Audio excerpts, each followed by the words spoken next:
இதற்கு என்பிபி என்று சொல்லப்படுகின்ற தேசிய மக்கள் சக்தி கூட விதிவிலக்காக தெரியவில்லை. அவர்களும் சில பாரம்பரிய அரசியலை செய்கிறார்கள் என்பதை தான் காணக்கூடியதாக இருக்கின்றது. உதாரணமாக இந்த பாதை திறப்பு, தேர்தலை இலக்கு வைத்த பாதை திறப்பு, அதை பாதை திறந்ததும் இல்லாமல் அதை அறிவிச்சிருக்கிறாங்க. ஓகே, தங்களோட ஆட்சி வந்ததுக்கு பிறகு இதை திறந்திருக்கிறோம். அதே போல் அரசியல் கைதி விடுதலை, நேற்றைய பேச்சில் ஒரு ப்ராமிஸ் மாதிரி சொல்லியிருக்கிறாங்க, அரசியல் கைதியை விடுவிப்போம், இப்படியான விடயங்கள் எல்லாம் செய்வோம் என்று. நான் கேட்குறேன், இது அத்தனையும் உங்களோட கடமை தானே? அரசியல் கைதி என்றது உங்களுக்கு தெரியுது, விட வேண்டிய ஆக்கல்லான்ன்றது. இனியும் அதை வச்சுட்டு இருக்கிறது ஒரு பொலிட்டிக்கல் தேவையாக நீங்கள் வைத்து கொண்டு இருக்கிறீங்களே தவிர, சரி இப்போ கூட நீங்கள் விடுறேன்னு முடிவு பண்ணியிருந்தால் இவ்வளோ நாளைக்கு விடலாமே. தேர்தல் இலக்கு வைத்ததா வச்சுட்டு இருக்கிறீங்க. சரி, தேர்தல் காலத்தில் அதை விடுவிக்கக்கூடாதுன்ற ஒரு சட்டம் இருக்குது. தேர்தல் திணைக்களத்திட்ட பெர்மிஷன் எடுக்கணும். எதுக்காக என்றால் இது தேர்தலுக்கான ஒரு வேலைப்பாடாக இருக்கக்கூடாது என்பதற்காக. அவ்வாறெனின் அதை பற்றி நீங்கள் கதைக்கக்கூட தேவையில்லை. தேர்தல் முடிய நீங்கள் விடுவீங்க. அதே போல் பாதைகள் விடுவிப்போம். இராணுவத்தின் கைகளில் இருக்கின்ற பாதுகாப்பு விலையை, உயர் பாதுகாப்பு விலையம் என்று குறிப்பிட்டு பிடித்து வைத்திருக்கின்ற மக்கள் பாவனைக்குரிய காணிகள், மக்களின் காணிகள் மற்றும் மக்கள் பாவனைக்குரிய பாதைகள் நீங்கள் விடுவித்தல் என்பது உங்களுடைய கடமை. அதை விடுத்து போட்டு ஏதோ நாங்கள் பெரிய வரப்பிரசாதம் தந்த மாதிரி எல்லாம் எங்களுக்கு காட்டக்கூடாது. அது நீங்கள் விட வேண்டிய உங்களுடைய கடமை. இது போலத்தான் மற்ற பாரம்பரிய கட்சிகளும் இதுவரை காலமும் மக்களுக்கு செய்ய வேண்டிய கடமைகளை தாங்கள் ஏதோ பெரிய வரப்பிரசாதம் கொடுப்பது போல் காட்டிக்கொள்கிறார்கள். இன்றைக்கும் பார்த்தீங்கன்னா உள்ள வீதிகளில் எல்லாம் இந்த பாராளுமன்ற உறுப்பினர்களின் பன்முகப்படுத்தப்பட்ட நிதிகளில் இருந்து போடப்பட்ட வீதிகளுக்கு பெரிய அளவில் பெயர் பலகை போட்டு வச்சிருப்பாங்க, இன்ன கட்சியால் செய்தேன்னு. அது அத்தனையுமே ஊழல் வகைகளில் ஒன்றுதான்.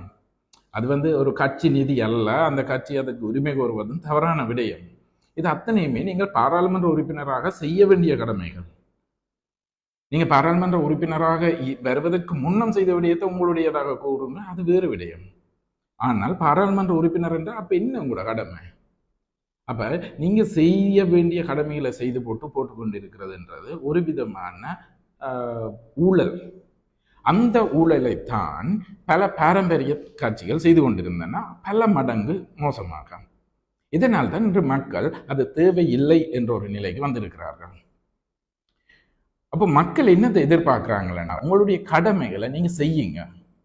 ஏற்கனவே செய்யப்பட வேண்டிய கடமைகள் எல்லாம் இங்கே செய்யப்படவில்லை. ஏதாவது கண் துடைப்பாக 1-2 விடயங்களை செய்து போட்டு ஏதோ பெரிய விடயங்கள் செய்ததாக காட்டிக்கொண்டிருக்கிறார்கள். எனவே அப்படிப்பட்ட அரசியல்வாதிகள் எங்களுக்கு வேண்டாம் என்றது முதலாவது விடயம். இரண்டாவது, இந்த பழம்பெருங்கட்சிகள் எல்லாமே வயது முதிர்ந்தவர்களை இப்பொழுதும் பாராளுமன்ற உறுப்பினர்களாக காலங்காலமாக அனுப்பி கொண்டிருக்கிறார்கள். 1-2 அல்ல, 4-5 தடவைகளாக திரும்ப போய்கொண்டிருக்கிறார்கள். திரும்ப ஏதோ ஒரு விதமான வாக்குறுதிகளோடு வந்து நிற்கிறார்கள். இன்று நாங்கள் அவ்வாறு அசாத்தியமான வாக்குறுதிகளோடு வந்து நிற்கவில்லை. தீபாவளிக்கு தீர்வு, பொங்கலுக்கு தீர்வுன்னு நாங்கள் வந்து நிற்கலாம். இப்போ நாங்கள் என்ன சொல்கிறோம்னா, பாராளுமன்ற உறுப்பினராக செய்ய வேண்டிய கடமையை நாங்கள் முதல் ஒழுங்காக செய்கிறோம். அதனை தொடர்ந்து இந்த தமிழ் தேசிய விடயங்களையும் நாங்கள் கொண்டு செல்வோம் என்ற ஒரு விடயத்தில் வந்திருக்கிறோம். இதில் இந்த பாரம்பரிய கட்சிகள் ஏன் உடைஞ்சது, ஏன் இவ்வளோ பிரச்சனை வந்ததுன்னு பார்த்தீங்கன்னா, முதலாவது விடயமே அவர்கள்ட்ட உள்ளுக்குள்ளேயே ஜனநாயகம் இல்லாதது. கட்சிக்குள்ளேயே ஜனநாயகம் இல்லை, நிதி கையாள்கையில் வெளிப்படைத்தன்மை இல்லை. அப்போ இன்றைக்கு சொல்லப்படுற குற்றச்சாட்டுகள் எல்லாம் பார்த்தீங்கன்னா ஒவ்வொரு கட்சியிலையும் பிரிஞ்சு நின்று கொண்டு உள்ளுக்கு இருக்கிற ஒவ்வொரு கட்சிக்காரனுமே அவர் இந்த ஊழல் செய்தார், இவர் இது செய்தார் என்று குறிப்பிடுற அளவுக்கு பிரச்சனை பெருசாக வளர்ந்துருக்கு. அப்போ கட்சிக்குள்ளே பாருங்க, ஒரு கட்டுக்கோப்பான நிலவரம் அங்கே இருக்கலாம். ஊழல்களை எல்லா வகையிலையும் செய்திருக்கிறாங்க. நிதி கையாள்கையில் எந்தவித வெளிப்படைத்தன்மையும் இல்லை. அந்த நிதி கையாள்கையில் வெளிப்படைத்தன்மை இல்லாத பொழுது நிச்சயமாக அந்த கட்சிக்குள்ள ஒரு பிரச்சனை வெடிச்சே ஆகும். அது எல்லா கட்சிகளையும் நடந்துட்டு தான் இருக்குது.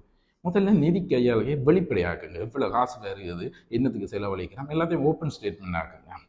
இங்கே தான் எல்லா பிரச்சனையுமே ஆரம்பிக்குது. அடுத்தது வேட்பாளர் தெரிவு.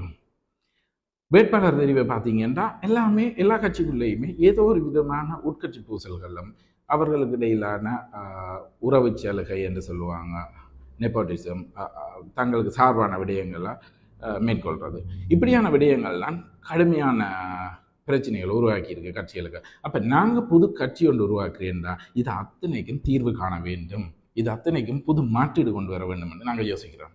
அது எப்படிப்பட்ட மாற்றீடுன்னு பார்த்தீங்கன்னா, எங்களுடைய கட்சியில் ஒரு தலைவர் தெரிவு நடக்கணும்னா அந்த தலைவருக்கு யார் யாரெல்லாம் போட்டி போடலாம்ன்றதை கூட கட்சி அங்கத்தவர்கள் என்ற கருத்து கணிப்போடு தான் நாங்கள் செய்யணும். அது அத்தனையும் வெளிப்படைத்தன்மையாக இருக்க வேண்டும். வெறுமனே அந்த கட்சி உறுப்பினர்களுக்கு மட்டுமான விடயமாக இருக்கக்கூடாது. எல்லா பொதுமக்களும் பார்க்கக்கூடிய ஒரு விடயமாக இருந்து கொண்டிருக்க வேண்டும்.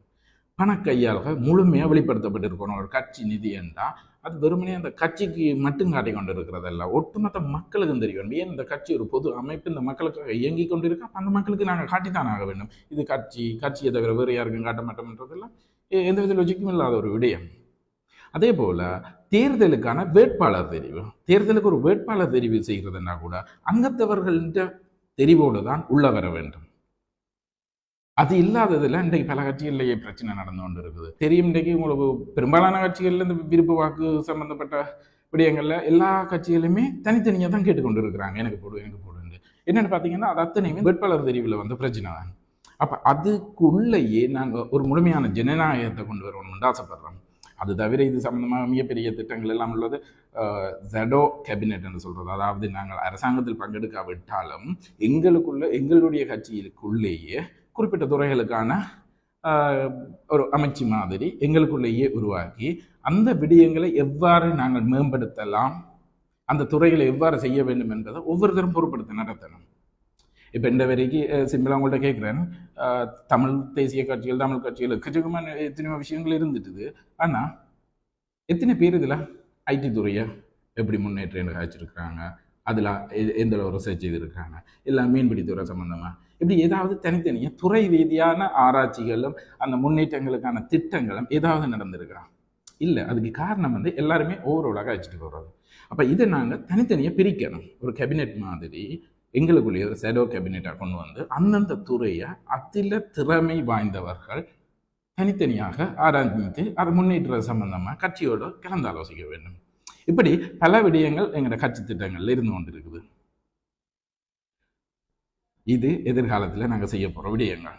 இது எதிர்காலத்தில் எவ்வாறு நாம் இயங்க போகிறோம் என்பது தொடர்பாக என்னுடைய நிலைப்பாட்டை நான் விளங்கப்படுத்தி கொண்டிருந்தேன்.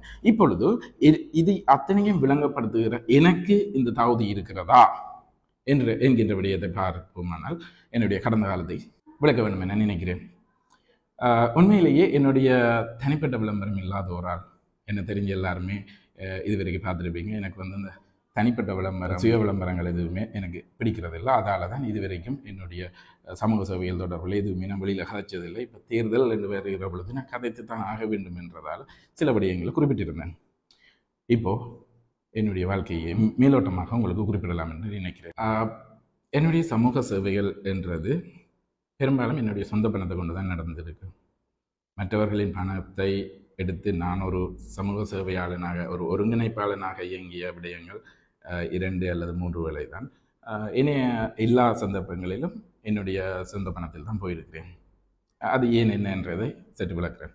அதுக்கு முன்னர் என்னுடைய சொந்த பணத்தை நான் இதுக்கெல்லாம் பயன்படுத்துகிறேன் என்கின்ற பொழுது ஏதோ நான் பெரிய பணக்காரன், பெரிய வசதியானவன் அப்படின்ற நினைப்பில் யோசிச்சுட்டு வராங்க.